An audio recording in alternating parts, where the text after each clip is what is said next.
Nicodemus is a Pharisee and a member of the Sanhedrin mentioned in 3 places in the Gospel of John. He first visits Jesus one night to discuss Jesus's teachings. The second time Nicodemus is mentioned, he reminds his colleagues in the Sanhedrin that the law requires that a person be heard before being judged. Finally, Nicodemus appears after the crucifixion of Jesus to provide the customary embalming spices, and assists Joseph of Arimathea in preparing the body of Jesus for burial. An apocryphal work under his name, the Gospel of Nicodemus, was produced in the mid-4th century, and is mostly a reworking of the earlier Acts of Pilate, which recounts the harrowing of hell. Although there is no clear source of information about Nicodemus outside the Gospel of John, the Jewish Encyclopedia and many biblical historians have speculated that he could be identical to Nicodemus ben Gurion, mentioned in the Talmud as a wealthy and popular holy man reputed to have had miraculous powers. Others point out that the biblical Nicodemus is likely an older man at the time of his conversation with Jesus, while Nicodemus ben Gurion was on the scene 40 years later, at the time of the Jewish War. Nicodemus in John's Gospel, as is the case with Lazarus, Nicodemus does not belong to the tradition of the Synoptic Gospels and is only mentioned by John, who devotes more than half of chapter 3 of his Gospel, a few verses of chapter 7, and lastly mentions him in chapter 19. The first time Nicodemus is mentioned, he is identified as a Pharisee who comes to see Jesus at night. John places this meeting shortly after the cleansing of the temple and links it to the signs which Jesus performed in Jerusalem during the Passover feast. Rabbi, we know that you are a teacher who has come from God, for no one could perform the signs you are doing if God were not with him. Then follows a conversation with Nicodemus about the meaning of being born again, or born from above, and mention of seeing the kingdom of God. Nicodemus explores the notion of being literally born again from one's mother's womb, but most theologians recognize that Nicodemus knew Jesus was not speaking of literal rebirth. Theologian Charles Ellicott wrote that, after the method of rabbinic dialogue presses the impossible meaning of the words in order to exclude it, and to draw forth the true meaning, you cannot mean that a man is to enter the second time into his mother's womb and be born. What is it then that you do mean? Jesus expresses surprise, perhaps ironically, that a teacher of Israel does not understand the concept of spiritual rebirth.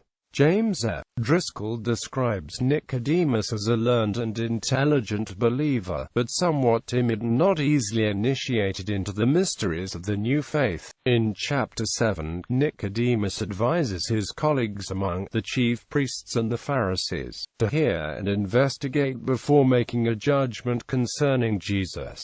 The mocking response argues that no prophet comes from Galilee. Nonetheless, it is probable that he wielded a certain influence in the Sanhedrin. Finally, when Jesus is buried, Nicodemus brought a mixture of myrrh and aloes, about 100 pounds, for embalming Jesus's body according to Jewish custom. Nicodemus must have been a man of means. In his book Jesus of Nazareth, Holy Week, Pope Benedict XVI observes that the quantity of the balm is extraordinary and exceeds all normal proportions. This is a royal burial, veneration and liturgical commemoration. Nicodemus is venerated as a saint in the various Eastern churches and in the Roman Catholic Church. The Eastern Orthodox and Byzantine Catholic churches commemorate Nicodemus on the Sunday of the Myrrh-bearers, celebrated on the third Sunday of Pascha as well as August 2nd, the date when tradition holds that his relics were found, along with those of Stephen the Protomartyr, Gamaliel, and Abibus. The traditional Roman Catholic liturgical calendar lists the same feast of the finding of the relics on the following day, August 3rd. In the current Roman martyrology of the Catholic Church, Nicodemus is commemorated along with St. Joseph of Arimathea on August 31st. The Franciscan order erected a church under the patronage of Saints Nicodemus and Joseph of Arimathea in Ramla. Legacy. Nicodemus in art. Nicodemus figures prominently in medieval depictions of the deposition in which he and Joseph of Arimathea are shown removing the dead Christ from the cross, often with the aid of a ladder. Like Joseph, Nicodemus became the object of various pious legends during the Middle Ages, particularly in connection with monumental crosses. He was reputed to have carved both the Holy Face of Luca and the Bato crucifix, receiving angelic assistance with the face in particular and thus rendering the works instances of acera poeta. Both of these sculptures date from at least a millennium after Nicodemus's life, but the inscriptions attest to the contemporary interest in Nicodemus as a character in medieval Europe.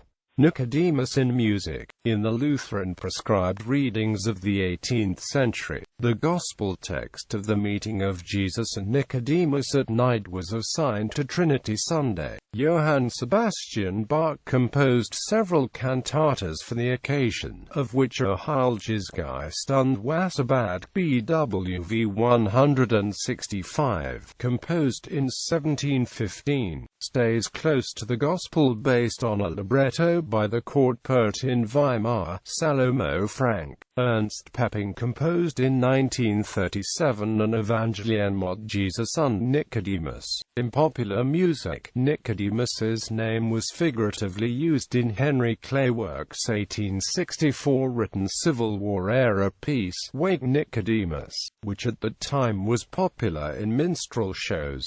In 1978, Tim Curry covered the song on his debut album Read My Lips.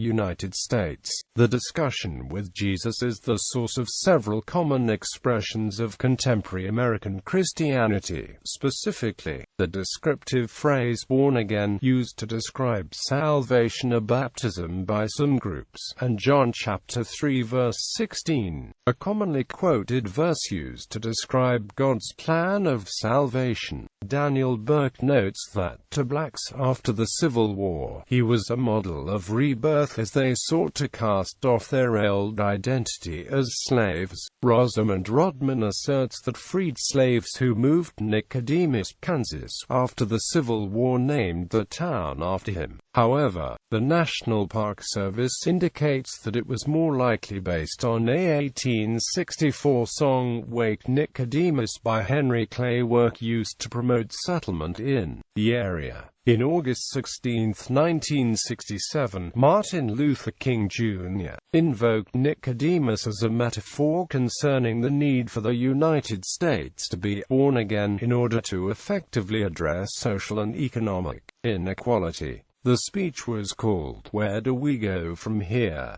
and delivered at the 11th Annual SCLC Convention in Atlanta, Georgia. Gallery. Nicodemus in art.